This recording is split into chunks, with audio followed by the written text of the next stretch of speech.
Hello friends, आजकल गर्मी और बरसात का मौसम है और कोल्ड एंड कफ एक बहुत कॉमन बीमारी है। मैं आपको कुछ पॉइंट्स बताऊंगा इससे बचने के लिए। सबसे इम्पॉर्टेंट पॉइंट है hygiene.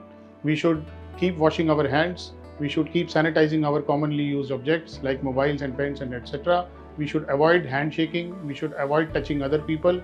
Then important point is appropriate clothing. We should wear appropriate clothes to cover all the parts of the body.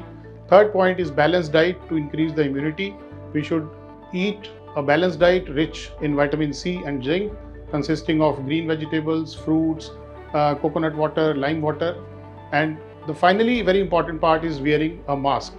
Mask हमने पिछले सालों में देखा है, it gives a big protection from so many diseases like common cold and cough. Thank you very much.